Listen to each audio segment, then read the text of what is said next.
Hi, I'm Coach Corey Wayne, and this is my video coaching newsletter. And the topic of this newsletter is going to be why the man should set the tone in the relationship. I've got a quote I want to start off with, and this is from SEAL Team 6 founder Richard Marcinko, also known as Dick Marcinko. And he says, "A leader leads from the front, not the rear." In other words, a leader leads by example. In a relationship, women want you to be more of a man than they are. Ideally, in a perfect world, women would like for you to handle all the details when it comes to dinner, making the plans, so she can just focus on looking hot, showing up, having a great time, and being seduced by a charming James Bondish type of man. So I've got an email here from a viewer, and he says, "Great book. It really changed my life, and I can't go back and read it enough. Here's my question.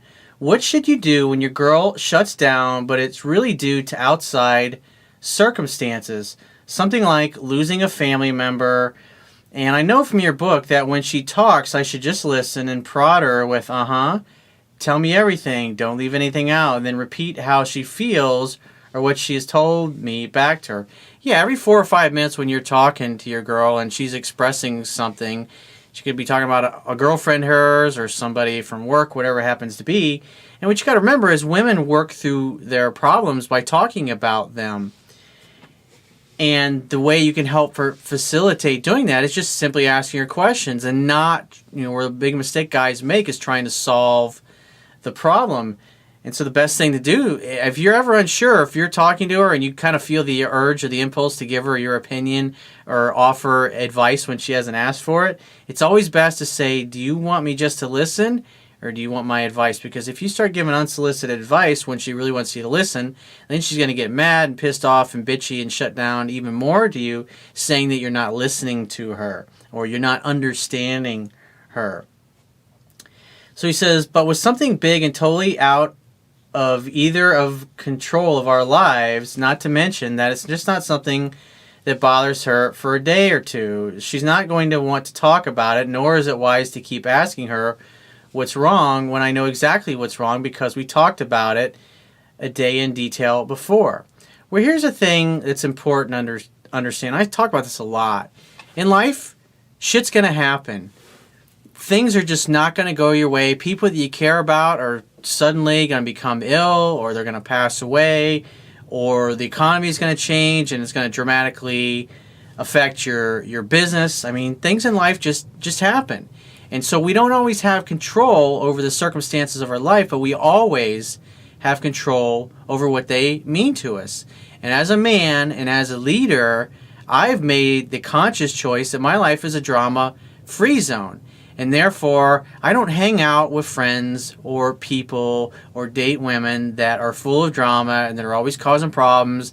And every time I get around them, all they want to do is give me a long list of all the things that suck or that are wrong in their lives. And I used to have a lot of people like that in my life when I was younger and I didn't know any better. And I had a very unbalanced life, and therefore I tended to attract a lot of unbalanced people into my life. And so in these kinds of situations, the best thing that you can do is, because, if she's going to be miserable, she's going to be miserable, right? You don't want to sit around and say, okay, well, since she's being miserable, well, I got to be miserable with her as well. The best thing to do is to get her mind off of things and just say, you know what, instead of sulking around here all day, I know things suck, let's get out here and go have some fun. Oh, I don't feel like it. It's like, get your ass up and grab her, pick her up by her hand, lift her up and spank her in the butt and just say, get ready, throw on something simple, and let's get the hell out of here and go have a good time. Because you can decide as a man that, you know what, I'm not going to let the fact that this family member ruin the next week or 2 weeks of our life. In other words, just the fact that they've passed away, instead of being bummed about it, why not celebrate their life? Why not celebrate the gift of the fact that you're still here and she's still here, and you have a chance. The best way that you can honor their memory is to enjoy your own life, because at the end of the day, you really can't do anything for them other than obviously grieve, and that's just part of the process. But what you can do, instead of sitting around and choosing to have a negative vibe or a negative energy or let it depress the two of you, just say, hey, let's get the fuck out of here and go do something fun. Oh, where are we going to go? I've got the perfect place.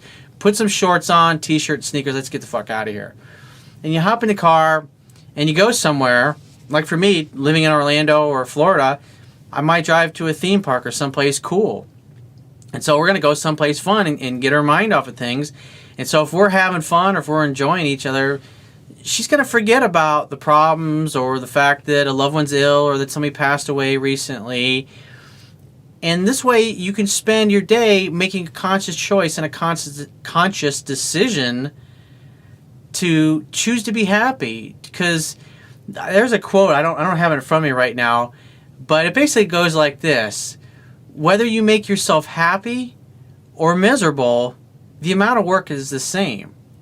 And so at the end of the day, the only thing you really have control over is what you choose to do right now at the present moment. And so obviously it doesn't really serve you or the other person to sit around feeling sad about what was or what you don't have anymore, which is just something you can't do anything about at this point because it's in the past. The only thing you can do is accept it. And the best way to accept it is to find a way to go do something fun. And so take her somewhere fun, get her mind off of it. And she'll love you for it later on. She'll appreciate it later on, the fact that you got her out of the house. And because what it does is it emotionally anchors her to realizing the fact that even though things might suck right now, she can still go out and get her mind off of things and have a good time. And her knight in shining armor is very good at doing that. Like when I had friends and when they told me that, oh, I've got cancer or I'm really sick or I'm really ill, my closest friends, when I hear news like that, I don't go, oh man, it really sucks for you. I usually say something like, Jesus Christ, dude. It's like, so like when you're going to get sick, I mean, you like really get fucking sick, don't you? I was like, so everything that you do, you got to be the best at. You got to have the most crazy, whacked out. Illness. I'll say stuff like that and get them laughing, because at the end of the day, the diagnosis is diagnosis. Why sit there and make each other feel miserable? Instead, you can pick each other up and laugh about it, and use this situation instead of feeling down or sad. You can say, you know what? This is another opportunity to really spend time with the people I care about and appreciate the gift of life for what it is instead of being down. Because like I said, the best way to celebrate the passing of another person is to celebrate your own life and celebrate the fact that you can honor their memory by choosing to focus even more on spending time with the people that you really love and that you really care about, and get refocused on what's really important in life. Something to think about. So if you have a question or you'd like to get my help with a challenge or a situation that you're having, go to my website, click the products tab, which will be at the top of your screen, and just follow the instructions for booking a paid phone coaching session. And I will talk to you soon.